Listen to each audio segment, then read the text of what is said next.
Welcome to Easy Math TV. This is going to be a walkthrough of our first lab.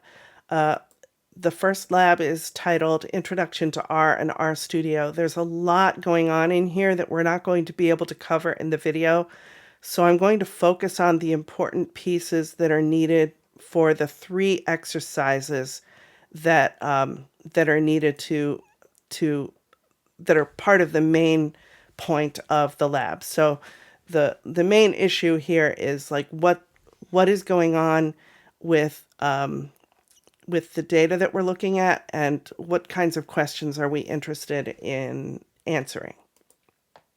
So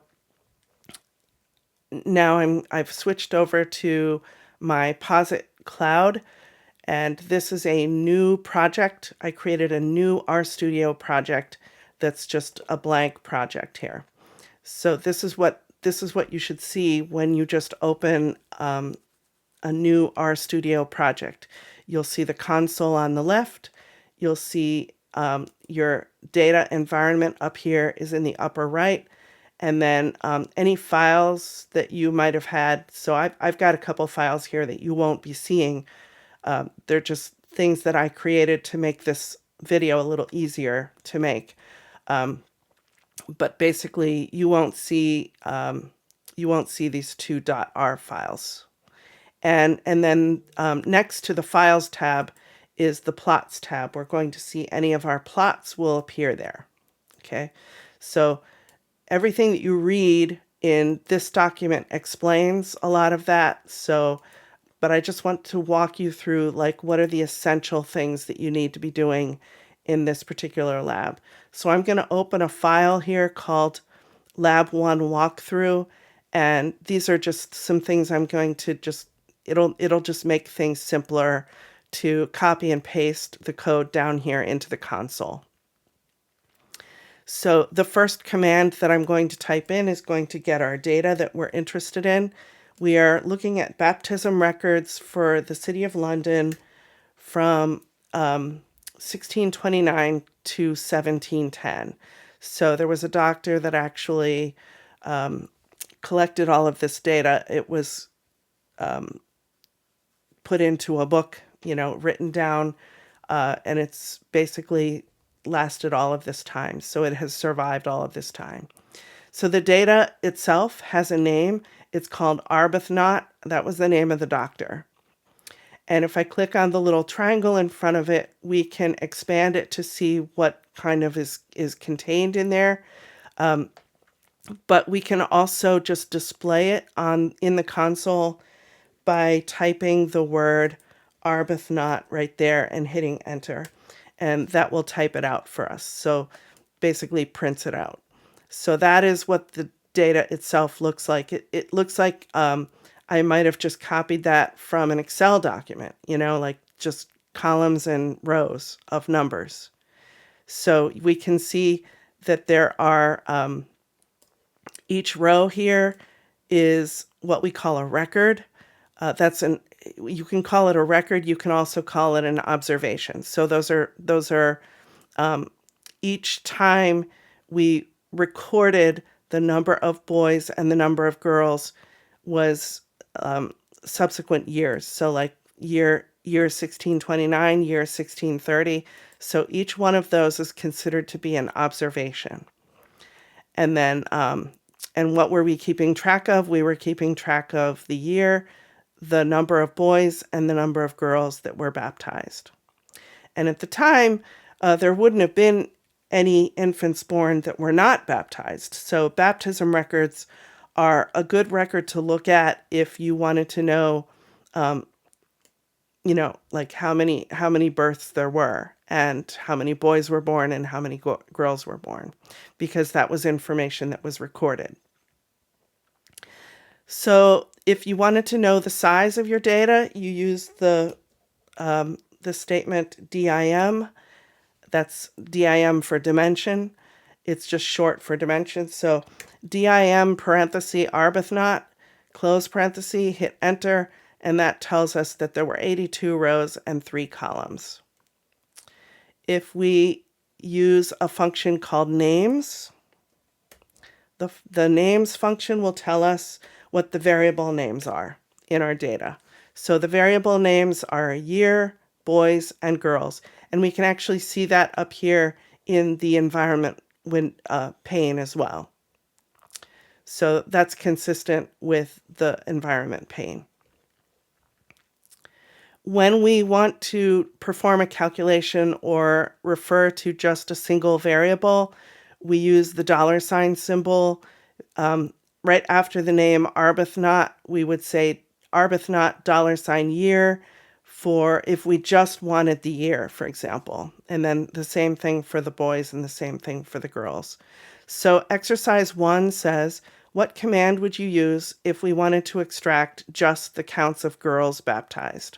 So rather than showing you the girls, I'm going to show you the boys. So I would type Arbuthnot $boys, and that will print out for me just the boys that were baptized in each year from 1629 to 1710. So for the lab purposes, for exercise 1, you will be doing the girls instead of the boys. So it's asking for the command that you would use. Next, let's talk about plotting. So in the plot window, we're going to show some plots here. I can actually put multiple commands in the console.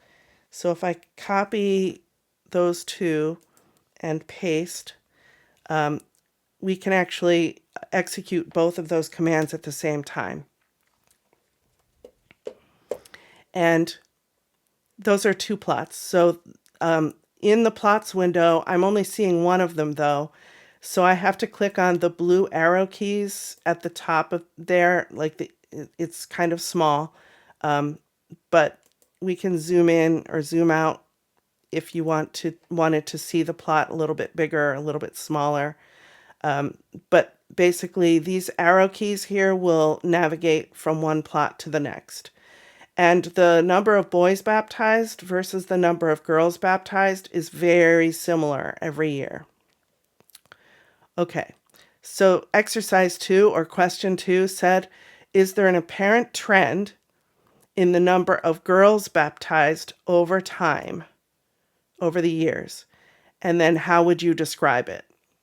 So I'm going to let you answer that question. That's actually 2 questions. Is there an apparent overall trend in the number of girls baptized over the years? And then how would you describe it? So it doesn't have to be a long explanation, but it's probably going to be a couple sentences. Because, there's a couple of observations to make here. Next, there are some calculations that we're going to be interested in. For example, we might want to know what the total number of births were every year. So we're going to calculate total births. The total births is equal to Arbuthnot $girls plus Arbuthnot $boys. And you'll notice that got stored in a new variable, which we're calling total births. And there are no spaces. You can't put spaces in these variable names. The next calculation we're going to make is the proportion of boys that were baptized. So we're calling that ratio boys. And that's going to equal the number of boys baptized divided by the total births.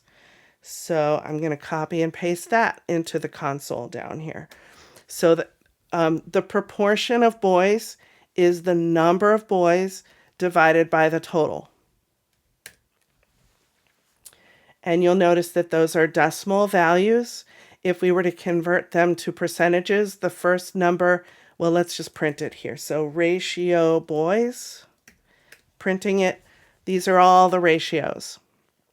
If I look at the very first one, it's 0.5270175.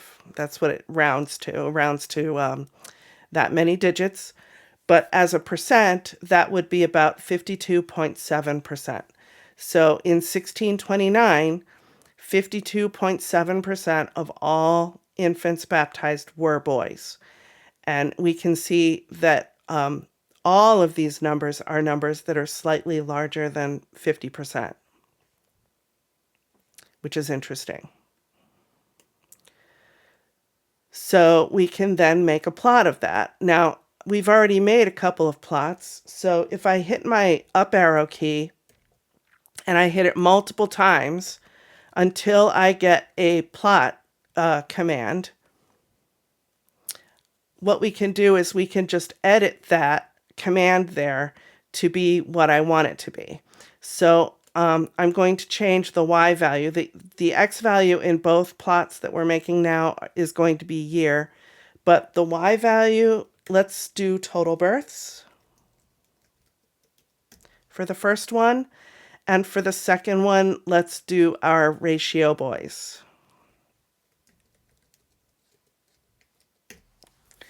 So 2 plots. One is the total births over each year, and the second one is the proportions that we just calculated, the ratio boys over each year. And I'm going to hit enter.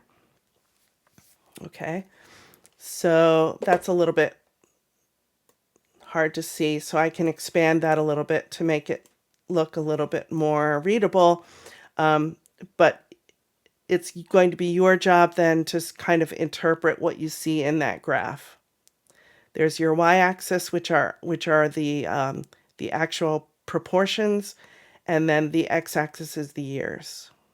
Okay, so exercise 3 asks you to study that plot of the proportion of boys over time, and what do you see? And then there's a tip there about using the console, using the up arrow and the down arrow keys to save yourself some typing time.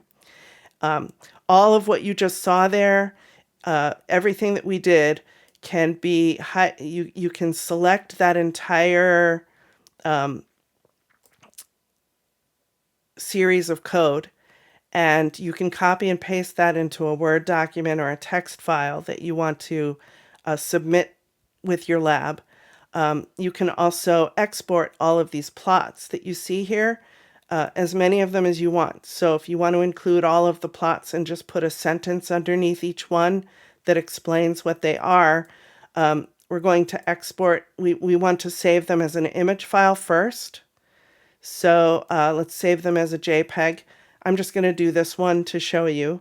So this shows us the number of boys baptized over the year. So I'm going to give it a name that describes that. So boys underscore baptized each year. Okay, boys baptized each year. So make sure you're descriptive in your file name. And I clicked save here. So that will now show up in my list of files. And you can make a separate JPEG or image file for every single plot. I can now click on the box in front of it and I can export it to my computer. So the selected file will be downloaded to your computer. All right. And if you want to just keep that name, you can keep that name. So anything that you saw here can also be downloaded into your onto your personal computer. And this is just our project space. So that's everything that we were supposed to do for the first lab. This is just walking you through the process. Please like, subscribe, comment down below if you're enjoying these videos or if you're finding them useful. And I'll see you in the next video.